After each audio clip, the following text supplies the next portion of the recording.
To a client, एक client को with gastro intestinal reflux disease, जो पेशेंट कौन सी प्रॉब्लम से सफर कर रहा है, जर्ड से सफर कर रहा है। एक पेशेंट है ऐसा बेटा जी आपके सामने जो जर्ड से सफर कर रहा है, गैस्ट्रो इसोफेजियल रिफ्लक्स डिजीज से सफर कर रहा है। About the factors, nurse education दे रही है किसके बारे में, उन फैक्टर्स के बारे में that contribute to decrease lower oesophageal pressure. देखिएगा जो फैक्टर से लोअर इसोफेजियल के प्रेशर को कम करते हैं, वही फैक्टर किसको पैदा करते हैं, जर्ड को पैदा करते हैं एंड वर्सन द कंडीशन, और कंडीशन को बुरा कर देते हैं। The nurse should tell the client that which factor contribute to decrease LES pressure. क्या बात है भैया जी, लास्ट लाइन से क्वेश्चन स्टार्ट करें तो बिल्कुल इजी सा क्वेश्चन हो जाता है। लास्ट लाइन क्या कह रही है, that the nurse should tell the client, nurse client को बताए, क्या बताए, that which factor contribute to decrease LES pressure, lower oesophageal sphincter के प्रेशर को कौन कौन सी चीजें कम करती है वो बताइएगा। और आपके सामने ऑप्शंस आ चुके हैं भैया जी, एल्कोहल कम करती है, फैटी फूड कम करते हैं, सिट्रस फ्रूट्स कम करते हैं, बेक्ड पोटैटो कम करते हैं, कैफिनेटेड बेवरेजेस कम करते हैं, या टमाटर और टमाटर के products, tomato and tomato products कम करते हैं। चलेगा, हर कोई जन्म से किसी ना किसी काम में चैंपियन होता है, बस पता चलने में देर होती है। और याद रखेगा आप सब नॉर्सेट के चैंपियन है। ठाकुर मीनाक्षी जी कह रहे हैं कि सर ए होगा, बी होगा, सी होगा एंड ई होगा, ए होगा, बी होगा, सी होगा एंड ई होगा। चलेगा, वेरी गुड, फटाफट फटाफट, वेरी गुड भैया जी, कह रहे हैं ए होगा, बी होगा, सी होगा एंड ई होगा। ओके डियर, चलेगा। नीचे 6 ऑप्शन भी है भैया जी, छठा ऑप्शन भी है। इरफान कुरैशी जी ने कह रहे हैं कि एफ होगा सर, एफ होगा, A B C D E F. Sachin ji ने कह रहे हैं कि सारे फैक्टर्स होंगे। सचिन जी ने सारे फैक्टर्स को बुला दिया है। 1 2 3 5 6, नरेंद्र कुमार जी कह रहे हैं 1 2 3 4 5 6, ज्योति तन्नन कह रहे हैं ए सी ई होगा। चलेगा बेटा जी, राइट आंसर शेयर करता हूं आपके सामने। Right answer is A B C E and F. D नहीं होगा, डी नहीं होगा। डी को छोड़ के सारे फैक्टर्स किसके लिए जिम्मेदार होते हैं, जवाब होता है जर्ड के लिए जिम्मेदार होते हैं। देखिएगा बेटा जी, इस कंसेप्ट को समझ लेते हैं तो सारी प्रॉब्लम क्लियर हो जाएगी। अगर क्वेश्चन पूछ लिया जाता है जर्ड का, गैस्ट्रो इसोफेजियल रिफ्लक्स डिजीज, नाम से पता चल रहा है, गैस्ट्रो यानी स्टमक, इसोफेजियल यानी इसोफेगस, और रिफ्लक्स यानी बैक फ्लो, रिफ्लक्स यानी बैक फ्लो, ऐसे डिजीज जिसमें जीआईटी के कंटेंट का, स्टमक के कंटेंट का इसोफेगस में बैक फ्लो होता है बेटा जी, उसे किस नाम से जाना जाता है, जर्ड के नाम से जाना जाता है। यहाँ कौन मौजूद होता है सर, गैस्ट्रिक जूस में एचसीएल मौजूद होता है। क्या एचसीएल हर समय वापस बैक फ्लो होता है, नहीं होता। क्यों नहीं होता, क्योंकि यहाँ पे एक स्फिंक्टर पाया जाता है, रबर बैंड पाया जाता है बेटा जी, एक स्फिंक्टर होता है। जी हाँ, एक गोल गोल रबर बैंड होता है। और स्फिंक्टर कौन सी मसल का बना होता है डियर, सर्कुलर मसल्स का बना होता है, सर्कुलर मसल का बना होता है डियर स्फिंक्टर। और इस स्फिंक्टर को कहते हैं लोअर इसोफेजियल स्फिंक्टर, एलईएस कहा जाता है, लोअर इसोफेजियल स्फिंक्टर। और इसी स्फिंक्टर का दूसरा नाम क्या है, कार्डियक स्फिंक्टर। इसी को कार्डियक स्फिंक्टर कहा जाता है, इसी को लोअर इसोफेजियल स्फिंक्टर कहा जाता है। अगर ये लूज हो जाए, कोई भी स्फिंक्टर, ये हर समय बंद रहता है बेटा जी, 24 आवर्स बंद रहता है, तभी खुलता है जब ऊपर से बोलस आता है, ऊपर से खाना आता है तभी ये खुलता है। जैसे ही खाना स्टमक में गया फिर बंद हो गया, ये एनी टाइम क्लोज रहता है।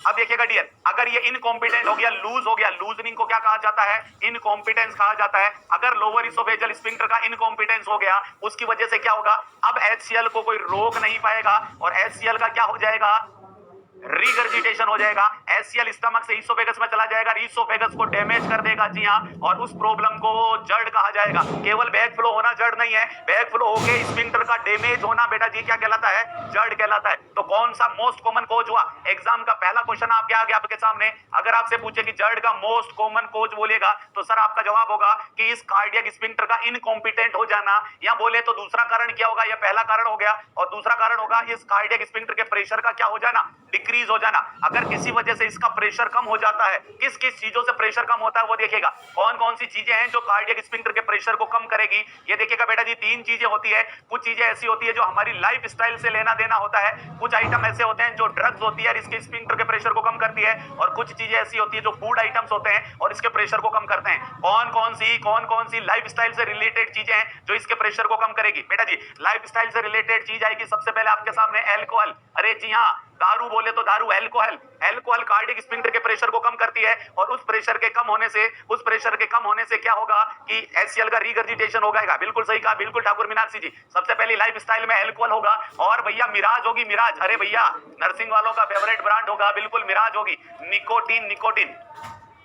निकोटीन। अगर तंबाकू का सेवन किया जाएगा, टोबे को लिया जाएगा। अगर मैं यहां बोलूं कि टोबे को लिया जा रहा है, तंबाकू लिया जा रहा है, तंबाकू किसी भी फॉर्मेट में आप लो, तंबाकू किसी भी फॉर्मेट में लो, तंबाकू और अल्कोहल स्फिंक्टर के प्रेशर को कम करती है। कौन कौन सी ड्रग्स कम करती है, कौन कौन सी ड्रग्स कम करती है, अगर ड्रग्स के बीच बिल्कुल 14 फरवरी वाला खाना भी आएगा। ड्रग्स की बात की जाए तो देखिएगा, ड्रग्स में ABCD याद कीजिएगा, ABCD, इसके बाद पी और टी। इस ट्रिक से याद कर सकते हैं कौन कौन सी drugs. A for anti cholinergic, A for anti cholinergic drugs बेटा जी।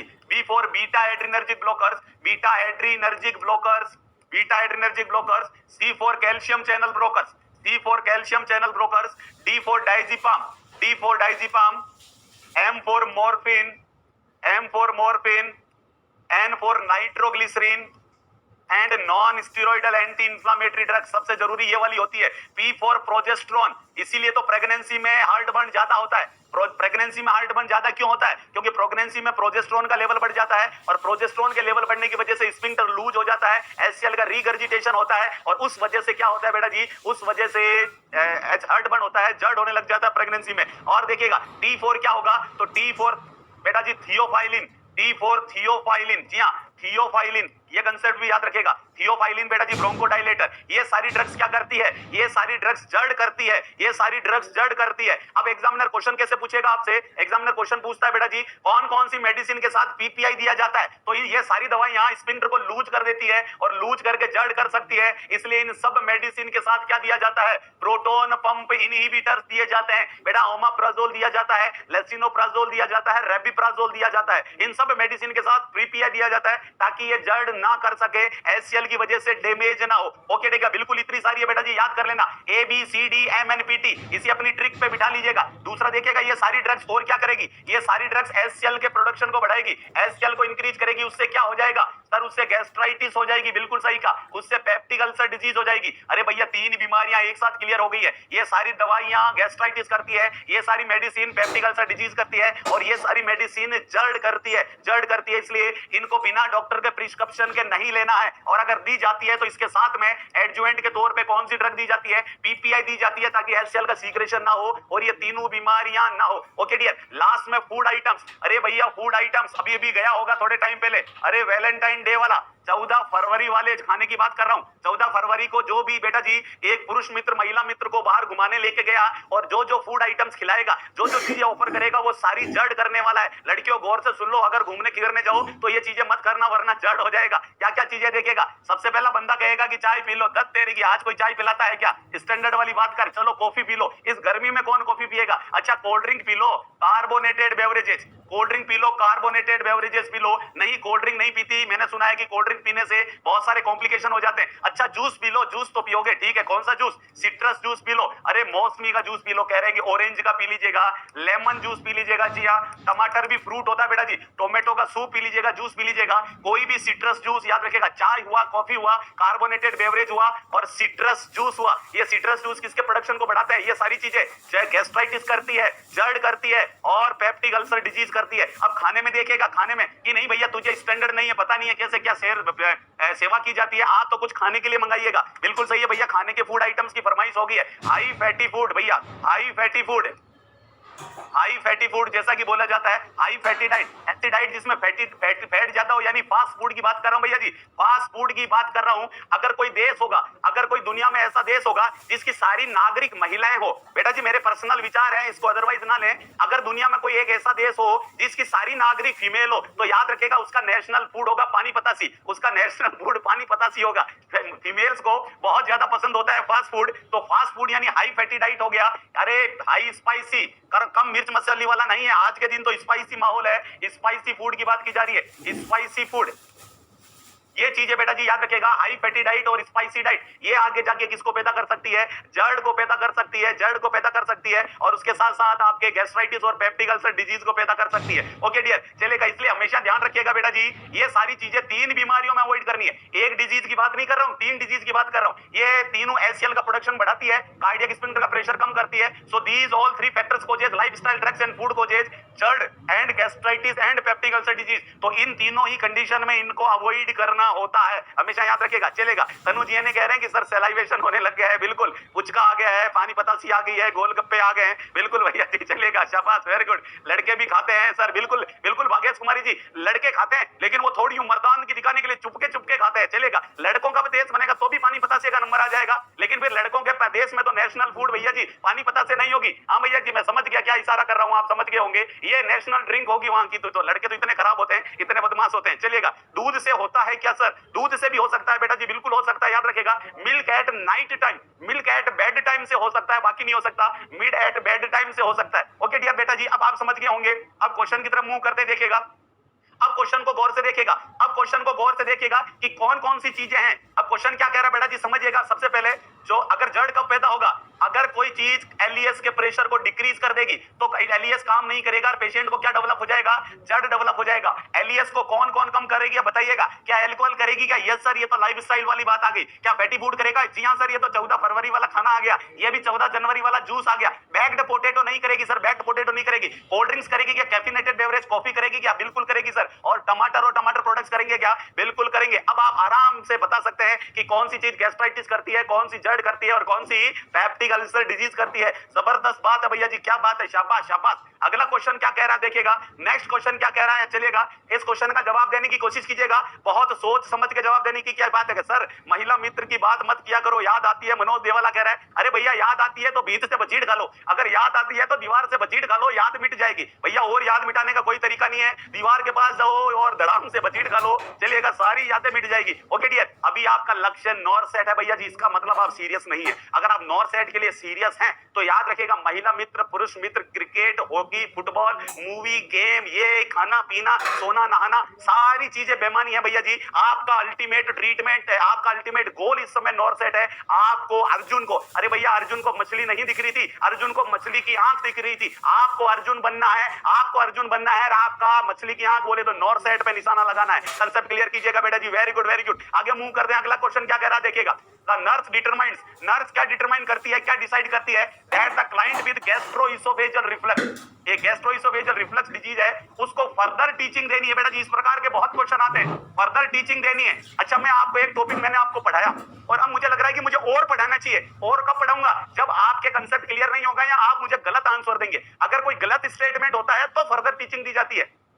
जब भी किसी क्वेश्चन में फर्दर टीचिंग लिखा हुआ है, इसका मतलब कोई ना कोई रॉन्ग स्टेटमेंट दिया गया है, कोई ना कोई स्टेटमेंट गलत है, कोई फैक्ट गलत है। जो चार ऑप्शंस नीचे आएंगे उनमें से कौन सा रॉन्ग स्टेटमेंट होता है ये छांटना होता है। अगर क्वेश्चन में क्या लिखा हो, फर्दर टीचिंग लिखा हो, तो जड़ का पेशेंट है उसको फर्दर टीचिंग दी जाएगी। किसके कंसर्न में? डाइट के कंसर्न में। फटाफट ऑप्शन देख के बताइएगा कि कौन सा रॉन्ग स्टेटमेंट है, कौन सा रॉन्ग स्टेटमेंट है। पहला कह रहा है कि I must avoid coffee, tea and chocolate, मुझे कॉफी, चाय और चॉकलेट को अवॉइड करना चाहिए। I should eat 4 to 6 small meal, मुझे दिन में 4 से 6 छोटी छोटी खाने खाने चाहिए।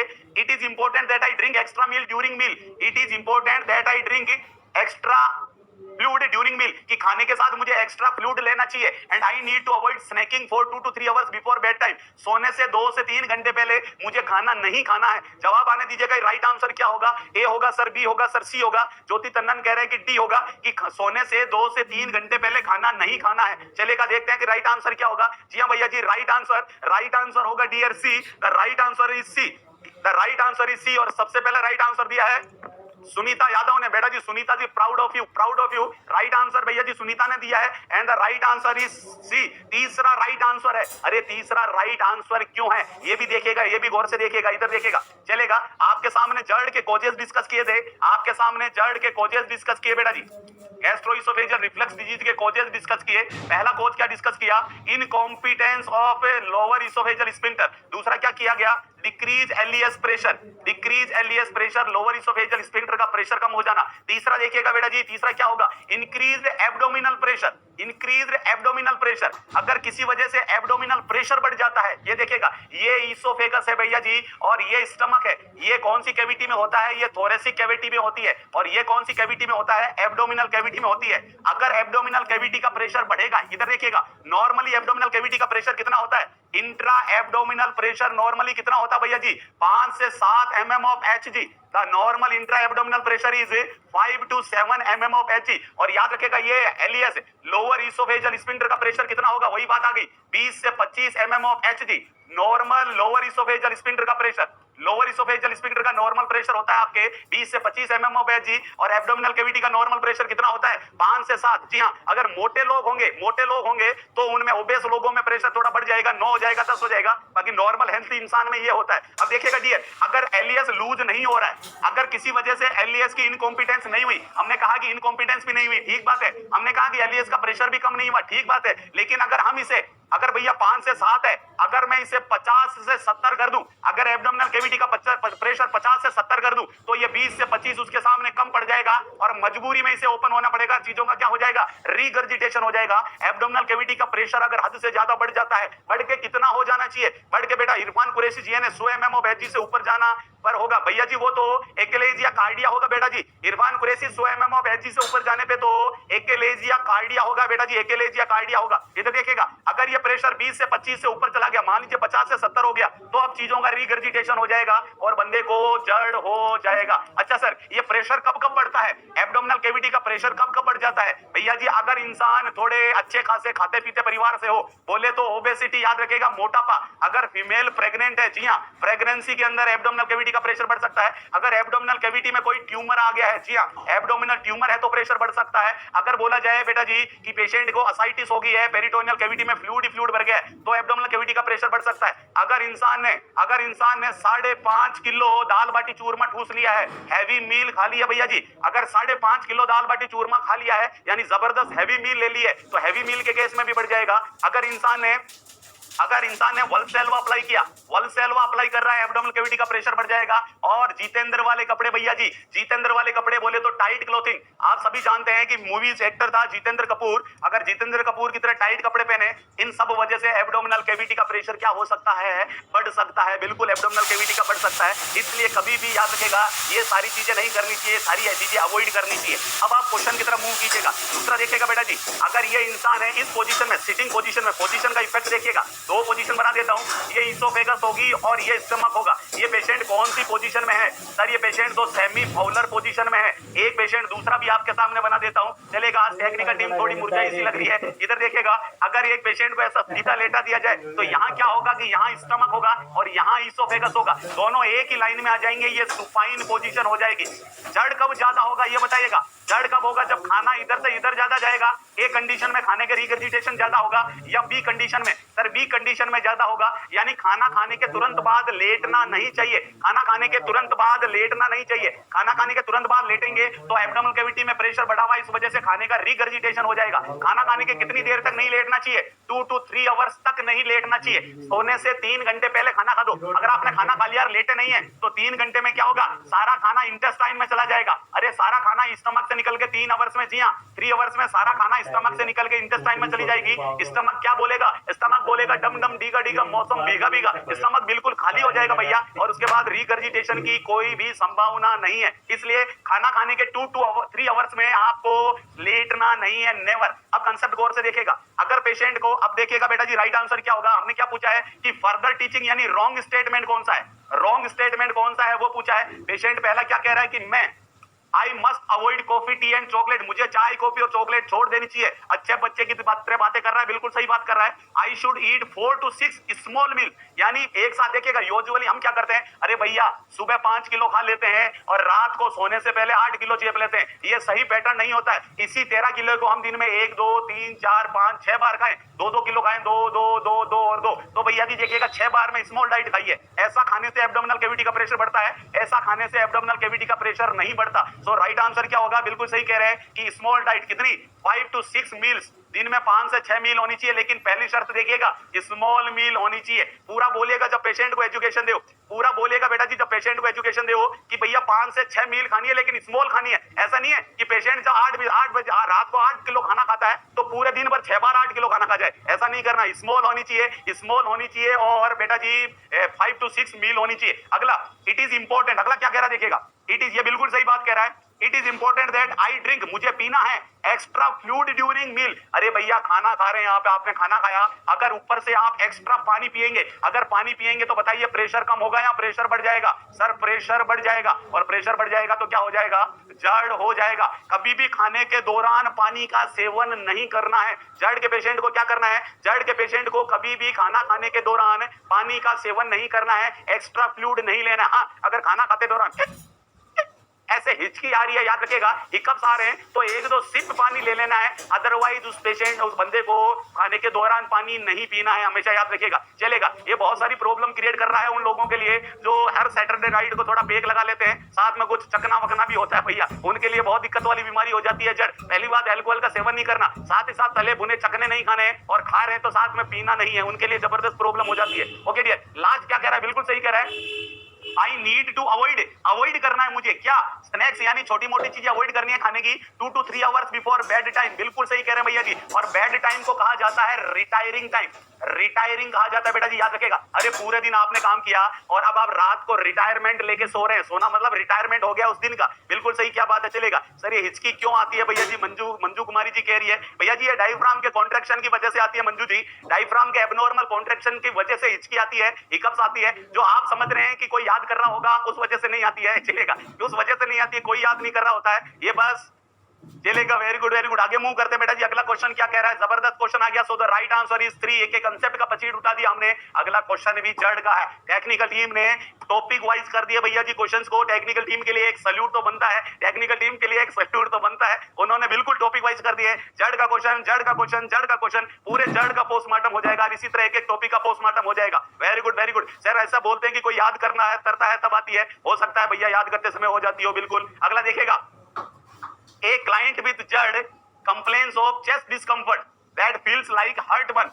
एक है पेशेंट जड़ का जो कह रहा है कि उसको क्या तकलीफ होती है, वो कहती है कि मेरे चेस्ट में डिस्कम्फर्ट होता है, मारो कार जो बड़े डॉक्टर साहब वो ये कंप्लेंट करता है कि मेरे हार्ट में बर्न हो रहा है, याद रखेगा, दिल जले। अरे अजय देवगन वाला दिल जले नहीं है, ये एक्चुअल वाली हार्ट बर्न है, यानी पेशेंट को स्पेशली फॉलोइंग ईच मील, और खासकर कब होता है, खाना खाने के बाद होता है, after teaching the client to take antacid as prescribed. Nurse क्या कह रही है, अरे भैया डॉक्टर साहब ने जो आपको एंटासिड लिखी है वो एंटासिड ले लो, the nurse suggest that the client lie in which position. Important question तो यहां से आ गया है, the client should lie in which position during sleep. GERD के पेशेंट को रात को कौन सी पोजीशन में सोना चाहिए, बिल्कुल बिल्कुल चलेगा। जड़ के पेशेंट को रात को कौन सी पोजीशन में सोना चाहिए, आशीष मीणा जी कह रहे हैं कि लेफ्ट लेटरल पोजीशन में सो जाना चाहिए। ओके डियर, चलेगा। इस पहले तो इस क्वेश्चन के ऑप्शन आ जाए, उस ऑप्शन से पहले हल्की सी जानकारी देना चाहूंगा भैया जी। अगर जड़ के सिम्टम्स की बात की जा रही है, अगर जड़ के क्लिनिकल फीचर्स की बात की जा रही है, तो जड़ के क्लिनिकल फीचर्स में सबसे इंपॉर्टेंट होता है बेटा जी पेन, बिल्कुल सही कहा। सबसे इंपॉर्टेंट क्लिनिकल फीचर क्या होगा, सबसे इंपॉर्टेंट क्लिनिकल फीचर होगा आपका pain. Most important clinical feature कौन होगा डियर, पेन होगा, पेन, चलेगा। पेन की खासियत देखेगा, पेन कहां होगा सर, पेन स्टर्नम के पीछे होगा, स्टर्नम के नीचे होगा, सब स्टर्नल पेन होगा या रिट्रो स्टर्नल, दोनों एक ही बात है। खड़ा हुआ है, अगर खड़ा है पेशेंट, खड़ा है तो रिट्रो स्टर्नल होगा, लेटा हुआ है तो सब स्टर्नल होगा। नेचर कैसी होगी, बर्निंग पेन होगा भैया जी, और इसी बर्निंग पेन की वजह से इसे क्या कहा जाता है, हार्ट बर्न कहा जाता है। ऐसा लग रहा है कि हार्ट में जलन हो रही है, और technically it is known as pyrosis, technically इसे पायरोसिस कहा जाता है। और इस क्वेश्चन को नोट डाउन कर लीजिएगा, this is the most common clinical feature. जड़ का मोस्ट कॉमन क्लिनिकल फीचर क्या होता है, तो जवाब निकल के आएगा हार्ट बर्न होता है,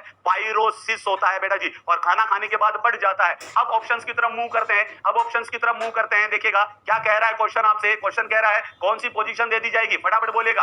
prone with the head of the bed flat, prone position दे दीजिए, बेड के हेड को फ्लैट रखिएगा। सुपाइन पोजीशन दे दीजिए और बेड के हेड को फ्लैट रखिएगा। पेशेंट को स्टमक के बल लेटा दीजिएगा, ऑन द स्टमक, यानी प्रोन पोजीशन, वही बात हो रही है। And the head of the bed flat, bed के हेड को फ्लैट कर दीजिएगा। With the head of the bed elevated eight to 12 inches, bed के हेड को एलिवेटेड करने की बात की जा रही है, बिल्कुल। लेफ्ट लेटरल पोजीशन बोला जा रहा है, देखते हैं कि क्या राइट आंसर होता है भैया जी।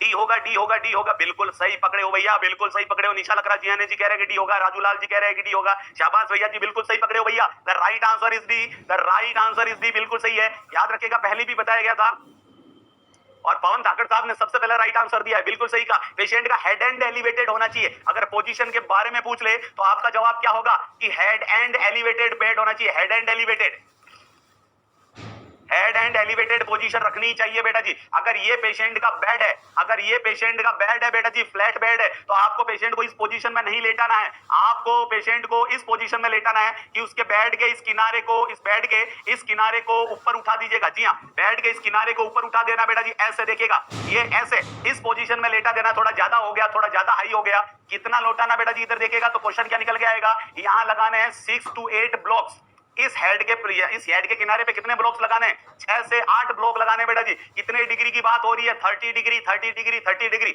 अगर डिग्री में पूछे तो 30 डिग्री एलिवेट करना है। अगर बच्चे में जड़ हो, अगर चाइल्ड में जड़ की बात हो रही है तो आपको जवाब देना है कि बेड के हेड को 15 डिग्री एलिवेट करना है। और अगर एडल्ट में जड़ की बात हो रही है तो बेड के हेड को 30 डिग्री एलिवेट करना है। 6 से 8 ब्लॉक लगा देने। बिल्कुल सर, इतना नहीं सर, फिसल जाएगा। बिल्कुल सही है, इतना नहीं कर सकते, मैं भी समझ रहा हूं, लेकिन ये डायग्राम बन गया तो बन गया। इतना एलिवेट नहीं करना है, बिल्कुल सही बात है भैया जी। लेकिन कितने डिग्री करना है? 30 डिग्री। यहाँ 6 से 8 ब्लॉक, बिल्कुल सही कहा। बच्चों में 15 डिग्री, 3 से 4 ब्लॉक, ये क्वेश्चन निकल के आता है डियर। Okay dear. दूसरा, एक बच्चे ने कहा कि सर ये ऑप्शन में ना हो तो, ये ऑप्शन में ना हो तो भैया लेफ्ट लेटरल पोजीशन नहीं देते हैं। लेफ्ट लेटरल पोजीशन नहीं देते हैं, नेवर। लेफ्ट लेटरल पोजीशन नहीं दी जाती है। लेफ्ट लेटरल पोजीशन से क्या होगा? अगर मैंने खाना खाया है, खाना स्टमक में पड़ा है और उसके बाद मैं लेफ्ट लेटरल पोजीशन लेऊंगा, इसका मतलब इधर कौन होता है? स्टमक होता है। अगर लेफ्ट लेटरल पोजीशन लेऊंगा तो बेड की वजह से कौन कंप्रेस होगा? स्टमक कंप्रेस होगा और खाने का क्या हो जाएगा? रिगर्जिटेशन हो जाएगा। लेफ्ट लेटरल पोजीशन नहीं देनी है बेटा जी, नहीं तो स्टमक कंप्रेस होगा और खाने का रिगर्जिटेशन हो जाएगा। ओके डियर, तो कांसेप्ट क्लियर हो गया सभी का? जी हां सर, बिल्कुल क्लियर हो गया। अगला क्वेश्चन क्या कह रहा है बेटा जी? नेक्स्ट क्वेश्चन की तरफ मूव करते हैं। नेक्स्ट क्वेश्चन की तरफ मूव करते हैं। बहुत ही अच्छा क्वेश्चन है, शाबाश, बहुत ही प्यारा क्वेश्चन है। क्या कह रहा है देखिएगा बेटा जी, वेरी गुड वेरी गुड। बिल्कुल राइट लेटरल दे सकते हो। अगर आपके पास ये ऑप्शन में ना मिले तो आप राइट लेटरल पोजीशन जरूर दे सकते हैं, लेफ्ट लेटरल नहीं देनी है। राइट लेटरल तो बिल्कुल दे सकते हैं अगर ऑप्शन के अंदर हो तो। अब क्वेश्चन क्या कह रहा है देखिएगा, लास्ट लाइन पढ़िएगा सबसे पहले। लास्ट लाइन क्या कह रही है इसकी? तो लास्ट लाइन इतनी बड़ी है, चलो शुरू से पढ़ लेते हैं। ए क्लाइंट विद जर्ड, एक जर्ड का पेशेंट है, has just received A breakfast tray. एक पेशेंट है जर्ड का और उसका ब्रेकफास्ट आया है, ट्रे में ब्रेकफास्ट आया है। The nurse setting up the tray for the client notices that which is only food, Which is only food, उस ट्रे में से ऐसा कौन सा खाना है that will increase the lower esophageal pressure। Question को बहुत गौर से पढ़िएगा बेटा जी, बहुत गौर से पढ़िएगा। क्वेश्चन क्या कह रहा है कि ऐसा कौन सा खाना है जो एलियस के प्रेशर को इंक्रीज करेगा, डिक्रीज नहीं पड़ा। जड़ कब होता है बेटा जी बताइएगा? सर जड़ तब होता है जब लोअर इसोफेजियल स्फिंक्टर का प्रेशर डिक्रीज हो जाता है। लेकिन क्वेश्चन वाला आपको चकमा दे रहा है। क्वेश्चन क्या कह रहा है कि एकमात्र ऐसा खाना कौन सा होगा जो एलियस के प्रेशर को इंक्रीज करेगा यानी जड़ नहीं करेगा। ऐसा कौन सा खाना होगा जो एलियस के प्रेशर को बढ़ाएगा यानी जड़ नहीं करेगा? क्वेश्चन ये पूछा जा रहा है। इंक्रीज करेगा एलियस के प्रेशर को एंड थस लेसन, और इस तरह कम हो जाएगा, कम कर देगा क्लाइंट के सिम्टम्स को, कम कर देगा, जड़ को नहीं होने देगा। फटाफट बोलिएगा, यानी किस से जड़ दूर होता है, कौन से खाने से प्रेशर कम हो सकता है बेटा जी बोलेगा। Very good very good. चलेगा ऑप्शन ए, कॉफी की वजह से एलियस प्रेशर बढ़ जाएगा, नॉन फैट मिल्क से बढ़ जाएगा, फ्रेश स्क्रम्बल्ड एग से बढ़ जाएगा और whole wheat toast with butter से बढ़ जाएगा। फटाफट जवाब आने दीजिएगा बेटा जी, क्या बात है? राइट आंसर क्या होगा? सी होगा सर, सी होगा, सी होगा। क्या बात है भैया जी, बी भी आ रहा है, सी भी आ रहा है। वेरी गुड, आने दीजिएगा। ए होगा, बी होगा, सी होगा, डी होगा। क्या बात है, दो ही ऑप्शन में। डी भी आ गया मैदान में, डी भी मैदान में आ गया। बाकी दुनिया तो बी और सी दे रही है, बाकी सब बी और सी दे रही है, डी भी मैदान में आ गया। चलिए एक एक को कंसेप्ट को क्लियर करते हैं। क्या जर्ड के पेशेंट को कॉफी दी जानी चाहिए क्या? नहीं सर, ये एलियस के प्रेशर को दूर करती है। अच्छा इधर देखिएगा, लास्ट में होल व्हीट टोस्ट, पेशेंट को साबुत गेहूं से बना हुआ टोस्ट दे रहे हैं बेटा जी, गेहूं के आटे से नहीं, साबुत गेहूं से, होल व्हीट से, पूरे गेहूं से बना हुआ क्या दे रहे हैं? टोस्ट दे रहे हैं। लेकिन सोचिए टेस्ट टोस्ट के साथ क्या दे रहे हैं भैया जी?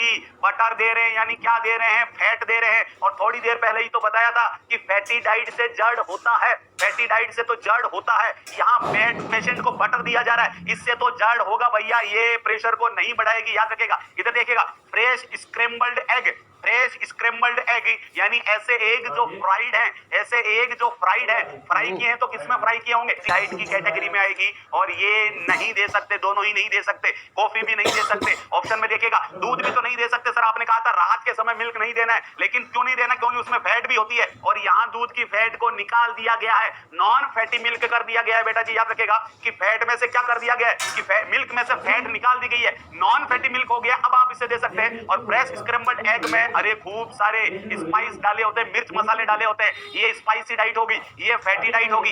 ये तो कॉफी हो ही गई है, ये दूध है लेकिन नॉन फैटी दूध है, ऐसा दूध जिसमें से बार बार मलाई हटा दी गई है। जी हाँ, मलाई को हटा दिया गया है, वो दूध देने से पेशेंट को जड़ की शिकायत नहीं होगी। बिल्कुल क्लियर कहा है बेटा जी, बिल्कुल क्लियर कह दिया आपने। So the right answer is non fatty milk. बिल्कुल बचीड़ लग गया भैया जी। कंसेप्ट गौर से देखेगा, जब भी खाने का जवाब आए, और बिल्कुल भैया दूसरी बार सेंचुरी, डबल सेंचुरी की हकदार पवन धाकड़। क्या धाकड़ सेशन चल रहा है? ओके डियर, जिन्होंने भी सेशन, कोई तकलीफ नहीं बेटा जी, कोई तकलीफ नहीं, कंसेप्ट राइट आना चाहिए, बिल्कुल बिना मलाई वाला दूध होना चाहिए, याद रखेगा। इसलिए बेटा जी एक चीज तो आप फैट याद रखना कि कहीं खाने में फैट तो नहीं है, कहीं खाने में स्पाइस तो नहीं है, और 14 फरवरी वाला तो खाना नहीं है, ये खाना अवॉइड करना है, बाकी सारी चीजें दे सकते हैं। क्या बात है, चलेगा। अगले क्वेश्चन की तरफ मूव करते हैं, चलेगा। इससे पहले जड़ के बारे में एक दो चीज और बता दूं, जड़ के बारे में एक दो चीज और बता दूं बेटा जी। जड़ के बारे में हमने एक चीज तो देख ली। अगर आपसे इसका मोस्ट कॉमन, बेटा जी आपको की नोट्स नोट डाउन करा रहा हूं, मोस्ट कॉमन कोज क्या होगा? Your answer will be incompetence of LES, ये मोस्ट कॉमन कोज होगा। अगर क्वेश्चन आ जाए कि मोस्ट कॉमन क्लिनिकल फीचर क्या होगा, आपका जवाब होगा सर हार्ट बर्न होगा, रिट्रोस्टर्नल बर्निंग पेन होगा। अगर आपसे पूछ ले कंफर्मेटिव टेस्ट क्या होगा, अगर आपसे पूछे कि कंफर्मेटिव टेस्ट क्या होगा, ऐसा टेस्ट जो कंफर्म कर देगा जड़ है ही है, तो आपका जवाब होगा 24 आवर्स ईसोफेजियल पीएच मॉनिटरिंग। एक ट्यूब डाल दी जाती है पेशेंट की ईसोफेगस में और वो 24 घंटे के पीएच की रिकॉर्डिंग करती है। 24 hours pH recording in the confirmative test. अगर आपसे पूछ लिया जाए भैया जी कि कॉम्प्लिकेशंस क्या क्या हो सकते हैं पेशेंट में, कौन सा कॉम्प्लिकेशन हो सकता है जिससे क्वेश्चन बन के आता है, तो कॉम्प्लिकेशन होता है बेटा जी Barrett esophagitis. Yes, Barrett esophagitis ये कॉम्प्लिकेशन होता है, बैरेट ईसोफेजाइटिस, और वो आगे जाके पैदा कर देता है oesophageal cancer. Oesophageal cancer squamous cancer नहीं, एडिनोकार्सिनोमा। जी हाँ, कोलमनर सेल का कैंसर पैदा करता है, कोलमनर सेल का कैंसर एडिनोकार्सिनोमा ऑफ ईसोफेगस पैदा करता है, squamous cell carcinoma of oesophagus पैदा नहीं करता। चलेगा। अगर आपसे पूछ ले कि मैनेजमेंट क्या होगा, ड्रग ऑफ चॉइस क्या होगी, तो आपका जवाब सीधा सीधा होगा proton pump inhibitor. Proton pump inhibitor, दुनिया की कोई भी आइटम जो एचसीएल की वजह से होता है, उन सब की ड्रग ऑफ चॉइस से प्रोटोन पंप इनहिबिटर होती है बेटा जी, कंसेप्ट क्लियर कर लीजिएगा। ओके डियर, और इसी के साथ कंप्लीट हुआ कौन? जड़। हमने सारे क्वेश्चंस ले लिए, सारे क्वेश्चन डिस्कस कर लिए। एनक्लेक्स सॉन्डर्स में से किसके? बेटा जी जड़ के क्वेश्चंस डिस्कस कर लिए। ओके डियर, अगले क्वेश्चन की तरफ मूव करते हैं। नेक्स्ट क्वेश्चन क्या कह रहा है आपको देखिएगा। अगला क्वेश्चन की तरफ मूव करते हैं, ये लीजिए गैस्ट्राइटिस का क्वेश्चन है, सिंपल क्वेश्चन है, गैस्ट्राइटिस का क्वेश्चन है। क्या कह रहा है बेटा जी देखिएगा, गैस्ट्राइटिस का question. A client with gastritis, एक पेशेंट है जो गैस्ट्राइटिस से सफर कर रहा है। Ask the nurse at a screening clinic, वो क्लिनिक पे आता है, नर्स से पूछता है अबाउट एनाल्जेसिक, ऐसे एनाल्जेसिक्स के बारे में, ऐसे एनाल्जेसिक के बारे में दैट विल नॉट कोज, जो नहीं करेगी, क्या नहीं करेगी? एपिगैस्ट्रिक डिस्ट्रेस या एपिगैस्ट्रिक पेन नहीं करेगी। चलेगा। The nurse should tell the client to take which medicine,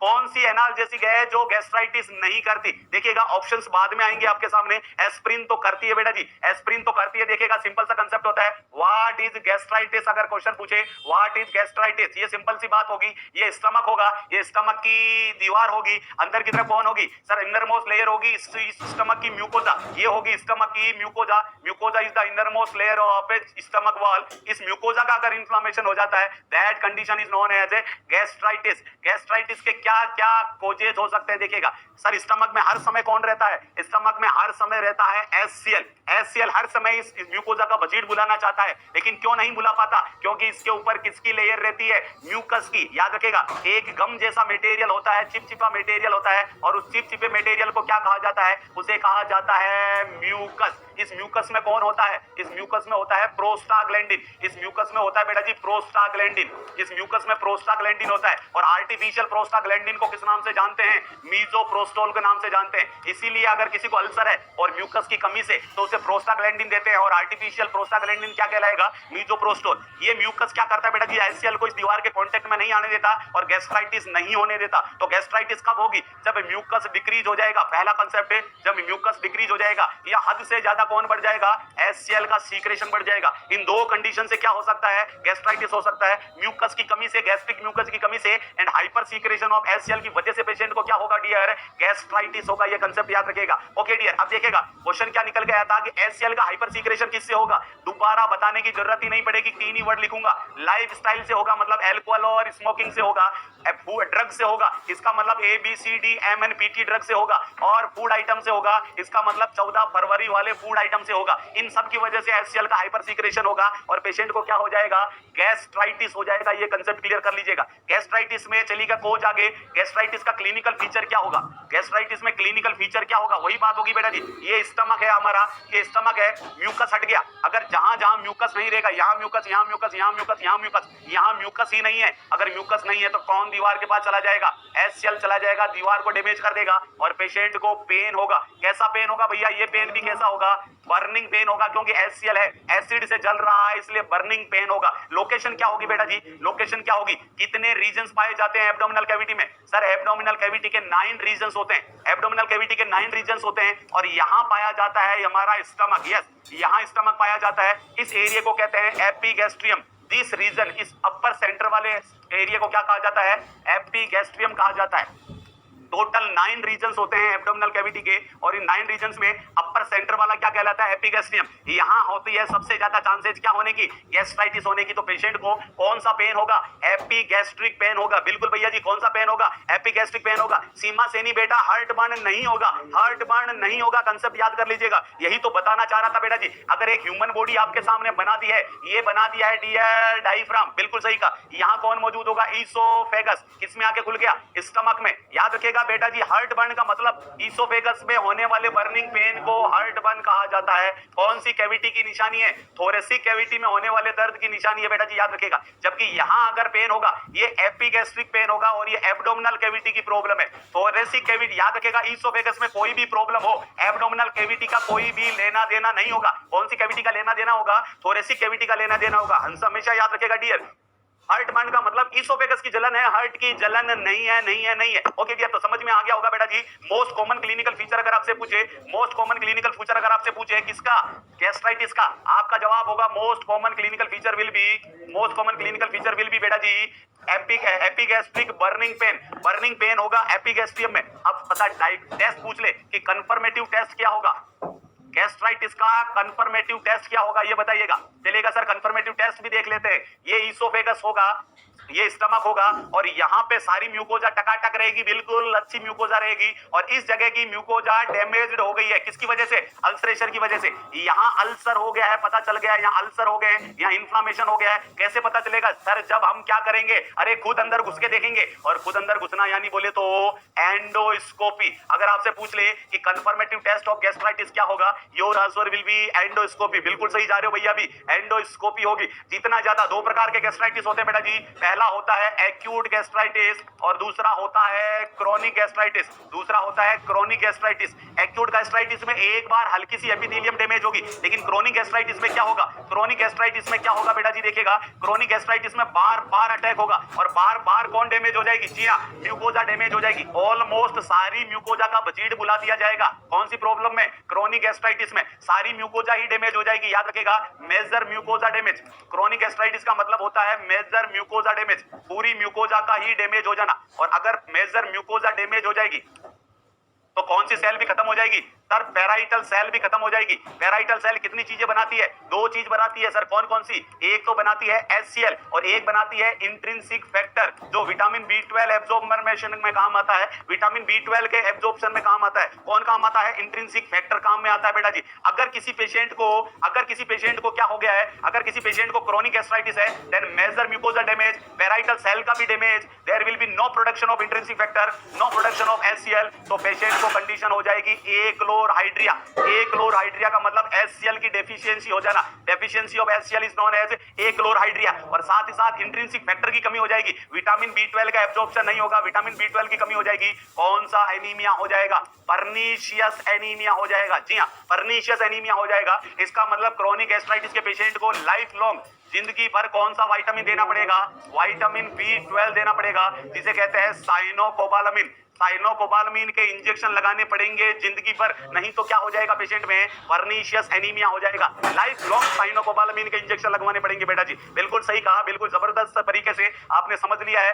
clear है कि दो टाइप का होता है, acute and chronic. Most common clinical feature is abdominal pain, confirmative test is endoscopy. और वही बात है भैया, ड्रग ऑफ चॉइस पूछ ले, अरे एचसीएल की वजह से हो रहा है, ड्रग ऑफ चॉइस पूछे तो जवाब क्या होगा, पीपीआई होगा, प्रोटोन पंप इनहिबिटर होगा। Drug of choice proton pump inhibitor होगी बेटा जी, चलेगा बिल्कुल sir. Differentiate in megaloblastic and pernicious, Richa Patel बेटा, मेगालोब्लास्टिक एनीमिया फोलिक एसिड की कमी से होता है, फोलिक एसिड डेफिशिएंसी की वजह से मेगालोब्लास्टिक एनीमिया होता है, और विटामिन बी12 की कमी से पर्नीशियस एनीमिया हो जाता है। चलेगा, अब हमारे क्वेश्चन की तरफ बढ़ते हैं। हमने पूरा बैकग्राउंड डिस्कस कर लिया है, अब हमारे उस क्वेश्चन की तरफ बढ़ते हैं। क्या कह रहा है, एक क्लाइंट विद गैस्ट्राइटिस, एक गैस्ट्राइटिस का पेशेंट है जो नर्स से पूछता है that which analgesic will not cause, कौन सा एनाल्जेसिक एपिगैस्ट्रिक डिस्ट्रेस नहीं करेगा, यानी कौन सा एनाल्जेसिक गैस्ट्राइटिस नहीं करेगा, इसका मतलब एचसीएल के प्रोडक्शन को नहीं बढ़ाएगा। कौन सा एनाल्जेसिक एचसीएल के प्रोडक्शन को नहीं बढ़ाएगा, गैस्ट्राइटिस नहीं करेगा, एपिगैस्ट्रिक डिस्ट्रेस नहीं करेगा। हियर वी गो, ऑप्शन आपके सामने है, फटाफट बोलेगा।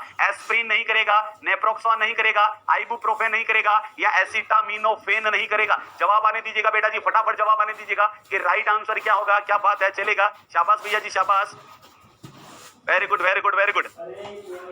पीसीएम पीसीएम ऑप्शन में नहीं है भैया, ऑप्शन देखिए, बिल्कुल सही जा रहे हैं, बिल्कुल सही जा रहे हैं, बिल्कुल सही चला गया है। क्या बात है भैया, एसिटामिनोफेन याद रखेगा बेटा जी। जब मैंने ड्रग्स पढ़ाई थी तो आपको पढ़ाया था A B C D M N P और T, A B C D M N P T, anticholinergic, beta adrenergic blocker, calcium channel blocker, diazepam, morphine, nitroglycerin and non steroidal anti inflammatory drugs. Anticholinergic के साथ आप anticoagulant भी लिख दीजिएगा, anticoagulant भी लिख दीजिएगा। एंटीकोगुलेंट भी गैस्ट्राइटिस अल्सर करते हैं, एंटीकोलिनर्जिक भी गैस्ट्राइटिस अल्सर करती है। Non steroidal anti inflammatory drugs कितनी बताई गई है, सबसे कॉमन ड्रग, क्वेश्चन आ जाए एग्जाम में, most common drug associated with gastritis. अगर एस्प्रिन के बारे में बात की जाए तो जवाब होगा most common drug associated with gastritis, associated with gastritis. Gastritis के साथ एसोसिएटेड सबसे भारी दवाई कौन सी है, तो आपका जवाब होगा एस्प्रिन। तो एस्प्रिन तो अल्सर कोज करती है बेटा जी, ब्लीडिंग करवा देती है। अगर अल्सर है और ब्लीडिंग हो रही है तो ये ब्लीडिंग रुकने ही नहीं देगी। राइट आंसर होगा एसिटामिनोफेन। अगर कोई पेशेंट गैस्ट्राइटिस का है, उसे पेन हो रहा है, आप उसे ये तीनों नहीं दे सकते। आप कौन सी एनाल्जेसिक दे सकते हैं, आप एसिटामिनोफेन दे सकते हैं बेटा जी। ये एचसीएल को thank you Pooja dear, thank you, क्या बात है, चलेगा, गजब का है सर आपका पढ़ाना, थैंक यू बिट्टू चौधरी बेटा। क्या कहा जा रहा है, एसिटामिनोफेन ऐसी एनाल्जेसिक है जो कभी भी गैस्ट्राइट एचसीएल का हाइपर सीक्रेशन नहीं करवाती। सो ना तो जर्ड करेगी, जर्ड के लिए क्वेश्चन आए तो भी एसिटामिनोफेन है, पेप्टिक अल्सर डिजीज के लिए क्वेश्चन आए तो भी एसिटामिनोफेन है, और गैस्ट्राइटिस का क्वेश्चन है तो भी आपका जवाब है एसिटामिनोफेन है बेटा जी। ये कंसेप्ट याद रखेगा। अगर जोलिंगर एलिसन सिंड्रोम का क्वेश्चन आ जाए तो भी एसिटामिनोफेन आएगा। जी हां, ओके डियर, अगले क्वेश्चन की तरफ मूव करते हैं। शाबाश भैया जी, बहुत ही अच्छी तरह से। अगला क्वेश्चन क्या कह रहा है, पूरे एनक्लेक्स वंडर में गैस्ट्राइटिस का एक ही क्वेश्चन था भैया, हमने इसको इंक्लूड कर लिया है। आगे की तरफ बढ़ते हैं, अगला क्वेश्चन क्या कह रहा है देखिएगा।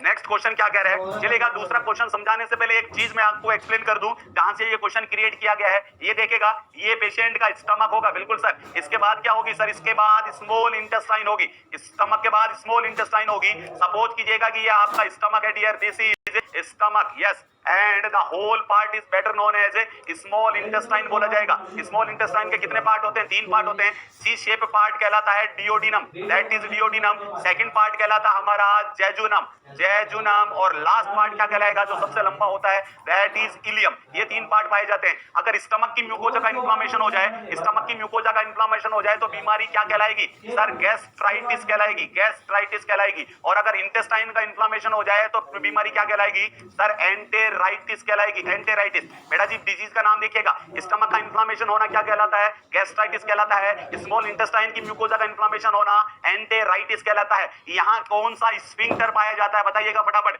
इस जगह पे कौन सा स्फिंक्टर होगा। इसोफेगस, स्टमक के ऊपर वाले पार्ट की बात नहीं कर रहा, स्टमक के नीचे वाले पार्ट की बात कर रहा हूं। यहाँ कौन सा स्फिंक्टर पाया जाएगा, तो आपका बहुत ही स्पष्ट जवाब आएगा सर, पाइलोरिक स्फिंक्टर होगा। यहाँ पाइलोरिक स्फिंक्टर होगा, बिल्कुल सही कहा कि यहाँ पाइलोरिक स्फिंक्टर होगा। अब बहुत ही अच्छे से कंसेप्ट को समझिएगा, बिल्कुल सही है भैया, बहुत ही अच्छे से कंसेप्ट को समझिएगा। अगर किसी पेशेंट को लोचा है, अगर किसी पेशेंट को प्रॉब्लम है, कहां प्रॉब्लम है कि पेशेंट को प्रॉब्लम है इस पाइलोरिक स्फिंक्टर के ऊपर, तो पेशेंट को रिलीफ किससे मिलेगा, जब पेशेंट को वॉमिटिंग होगी, जब पेशेंट को वॉमिटिंग होगी। और अगर पाइलोरिक स्फिंक्टर के नीचे नीचे लोचा है तो पेशेंट को रिलीफ कब मिलेगा, जब पेशेंट को डायरिया होगा। जी हाँ, आपके सामने पाइलोरिक स्फिंक्टर से ऊपर ऊपर तो क्या होगा, पाइलोरिक स्फिंक्टर के ऊपर ऊपर सर वॉमिटिंग होगा, पाइलोरिक स्फिंक्टर के नीचे नीचे डायरिया होगा। इस बीमारी में देखिएगा दोनों को मिला दीजिएगा, दोनों को एक साथ मिला दीजिएगा, मर्ज कर दीजिएगा डिजीज को, और डिजीज क्या कहलाएगी, गैस्ट्रोएंटेराइटिस कहलाएगी, गैस्ट्रोएंटेराइटिस कहलाएगी। और गैस्ट्रोएंटेराइटिस के मायने क्या होते हैं, अरे ये वही प्रॉब्लम है जिसे हम नॉर्मल लैंग्वेज में क्या बोलते हैं, फूड पॉइजनिंग के नाम से जानते हैं। अरे शादी ब्याह में खाना खाने जाते हैं, शादी ब्याह में खाना खाने जाते हैं, कोई भी साफ सफाई का ध्यान नहीं रखते, किस स्टॉल पे कैसे सर्व किया जा रहा है, जो वेटर सर्व कर रहा है उसके नाखून कितने बड़े हुए हैं, वो नया हुआ है दुलावा है या कोई फर्क नहीं पड़ता भैया। हमें हमारा ध्यान तो अर्जुन पे, जैसे अर्जुन का ध्यान शादी ब्याह में बेटा जी ऐसा होता है कि जैसा हमारा अर्जुन का ध्यान मछली पे नहीं था, मछली की आंख पे होता है, तो शादी ब्याह में मैरिज गार्डन में जब हम खाना खाने जाते हैं तो हमारा फोकस भी वेटर पे नहीं होता, वेटर का नाखून कैसे हैं, कपड़े कैसे हैं, कैसा है, मेला कुचेला कोई फर्क नहीं पड़ता, हमारा तो ध्यान उस पकवान पे होता है, उस मिठाई पे होता है, उस खाने के आइटम पे होता है। बस ये फटाफट मेरी प्लेट में आ जाए और मैं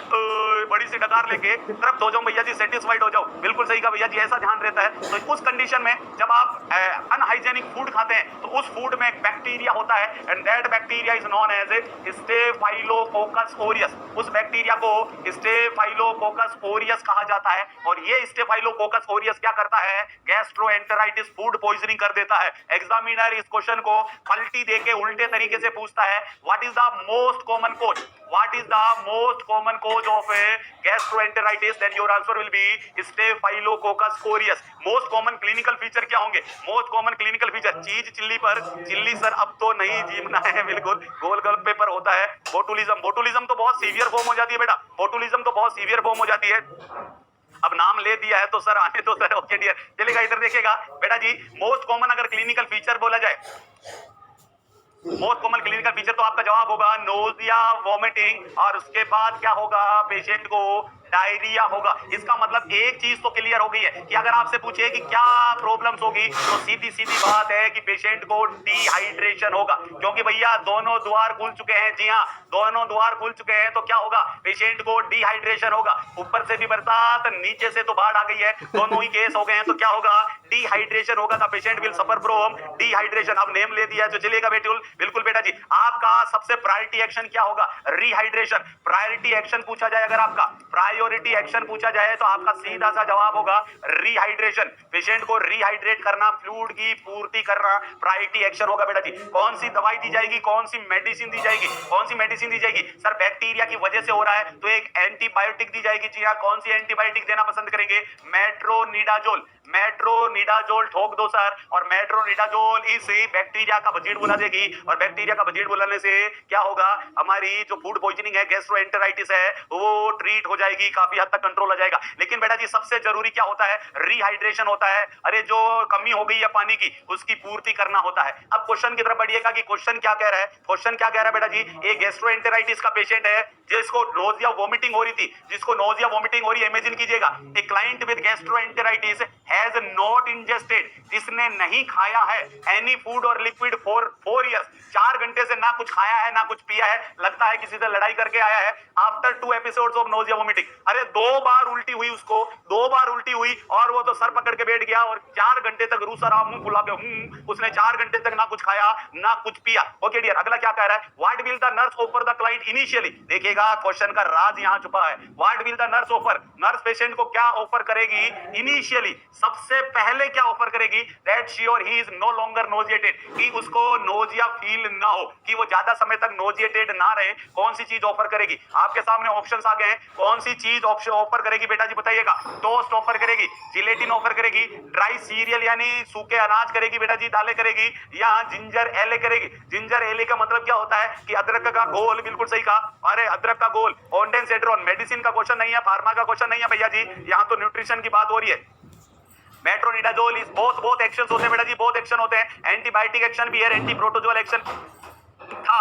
नोजिया वोमिटिंग क्या है, नोजिया वोमिटिंग था और 4 घंटे तक उसने नहीं खाया। अब पेशेंट को नोजिया वोमिटिंग नहीं है, अब देने की बात कर रहा है। बहुत ही इंटरेस्टिंग क्वेश्चन है, पहले दिया जाएगा। देखिएगा बेटा जी क्वेश्चन क्या कहता है, क्वेश्चन क्या कहता है डियर, क्वेश्चन ये कह रहा है आपसे कि पेशेंट जब भी नोजिया वोमिटिंग से सफर कर रहा था, जी हाँ, नोजिया वोमिटिंग से सफर कर रहा था और 4 घंटे तक कुछ भी नहीं खाया पिया, नथिंग, ना फूड और ना लिक्विड। इसका मतलब उसने कौन सा स्टेटस अपना लिया, एनपीओ स्टेटस रखा है। कितनी देर तक रखा है, 4 घंटे तक। अरे पेशेंट खुद एनपीओ रह गया, और एनपीओ स्टेटस जब भी हटाते हैं तो आप सभी को पता है सीक्वेंस क्या होता है सर, सबसे पहले लिक्विड लेते हैं, उसके बाद सेमी सॉलिड देते हैं, और सबसे लास्ट में क्या लेते हैं, जी हाँ, सॉलिड लेते हैं। लिक्विड, सेमी सॉलिड और सॉलिड लिया जाता है। ये एक ऐसी डाइट है बेटा जी बोलिएगा sir this is liquid diet, ये लिक्विड डाइट होगी बेटा जी, ये सेमी सॉलिड टाइप की डाइट होगी या लिक्विड डाइट में कैटा काउंट कर सकते हैं। दिस इज सॉलिड डाइट, ये सॉलिड डाइट होगी, ये सॉलिड डाइट होगी भैया। आपको सबसे पहले नॉर्मल लिक्विड डाइट परोसनी है, इसलिए जवाब क्या आएगा,